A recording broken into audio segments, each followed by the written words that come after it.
Are you frustrated with the math in quilting? Have you ever wanted to upsize a block? Or how about measuring when you don't have a ruler? Today's video is all about measuring hacks. Some fast and easy ways to measure, mark, and cut when you're in a pinch or you'd rather not do the calculations. So stick with me and I'll show you how to do it.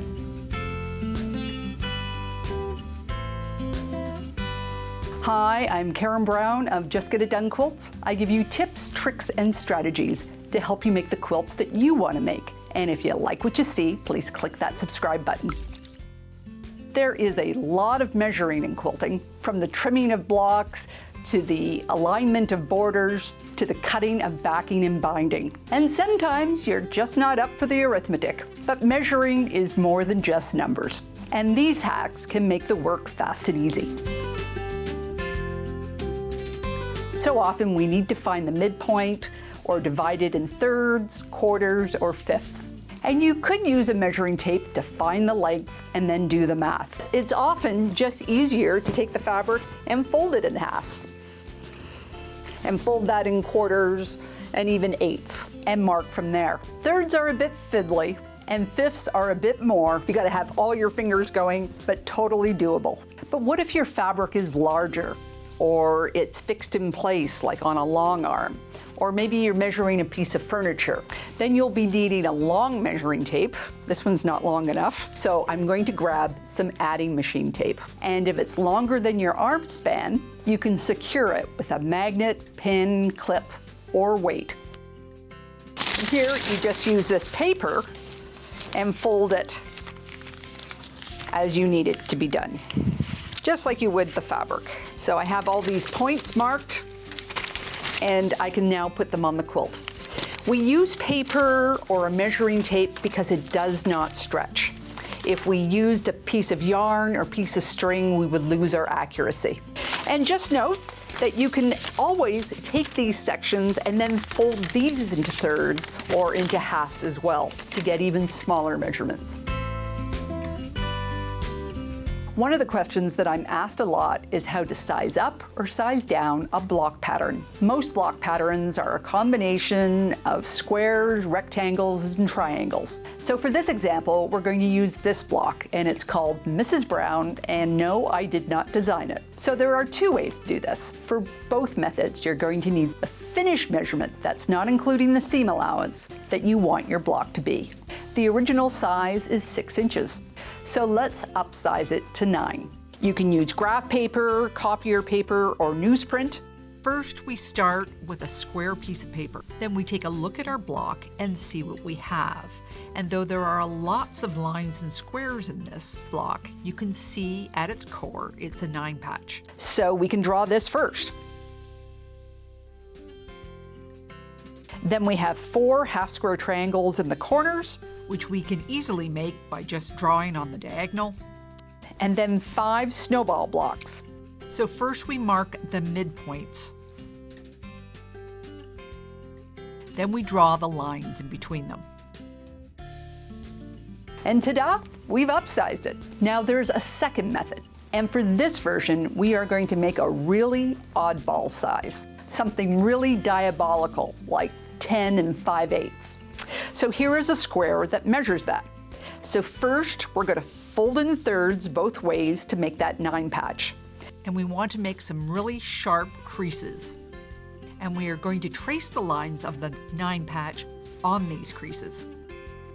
Next, we're going to fold in the corners for the HST. For the snowball blocks, you fold the whole block in half both ways to get those midpoints. And fold the corners to the center to get a couple more. And then you just connect the midpoints to make the snowballs.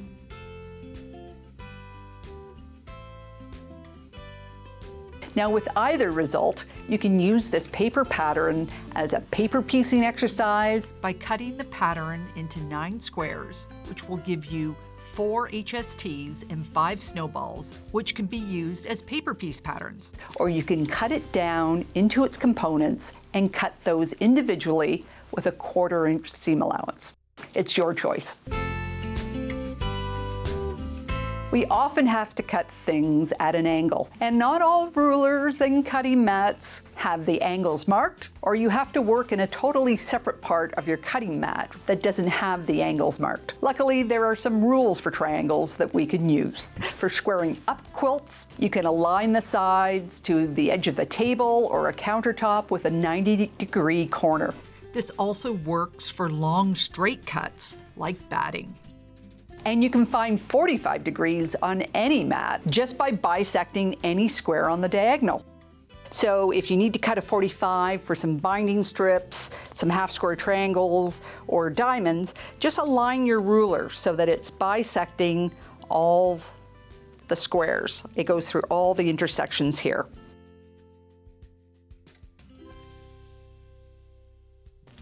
Now let's say you didn't want to cut there, you want it to cut here and the edge isn't going through.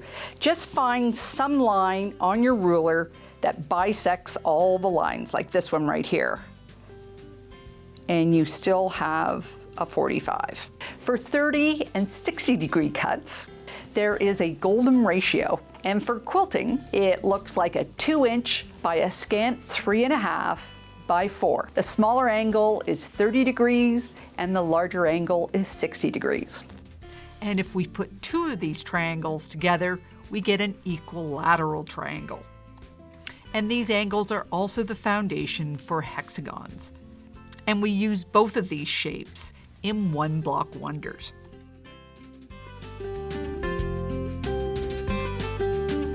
Now, if you have been watching my channel for a while, you have seen me use jigs. Jigs are great to make out of cardboard, masking tape, and foam board when you find yourself doing repeated steps, like my 3-in-1 tool to make binding strips and those sharp corners on your binding. Another really easy one for marking 2 at a time half-square triangles is to take painter's tape and make a ledge out of 4 to 5 layers and make it 3 inches longer than the side of your square. Align it on a horizontal line. Then trim one corner on a vertical line. Then make another ledge. And align it on a vertical line beside the first. Insert a fabric square, mark the tape on the diagonal, remove the fabric, and trim the tape at the marks. Now it's easy breezy to align and mark all your squares. Last week, I made a jig for my bias strips. They needed to come together perpendicular with the right sides together with a slight overlap. My first one out of cardboard looked like this, but I realized that the top needed to be thicker to hold the position of the strips. So I made one out of foam board. Then my husband looked at it and he printed a 3D one for me. I just put the ends inside and pinned them. Now, I know many of you saw this jig and wanted one of your own.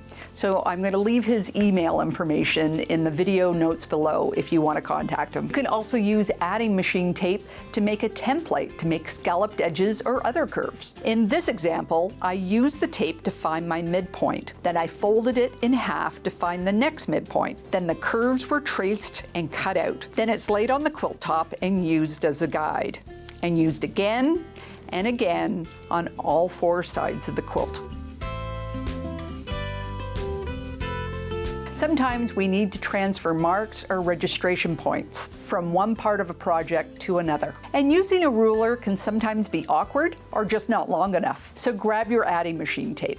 For example, here is an iPad case I made for my trip to Hawaii. This flap is closed with 3 magnets. First, the tape was used to find the midpoint for placing the middle magnet. Then the tape was used to find the placement for the matching magnets on the inside flap. I'm really pleased how this turned out.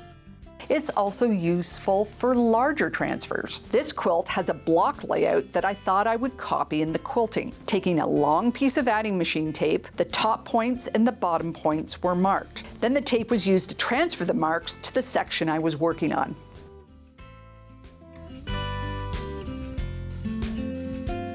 There will come a time when you need to measure something and there will not be a ruler in sight. You can download an app to measure some things with your phone. They are getting better, easier, and more accurate every year. You can also use some standard size items like a piece of paper, 8.5 by 11, or a business card, 2 inches by 4.5. And some of your tools have hidden measurements too.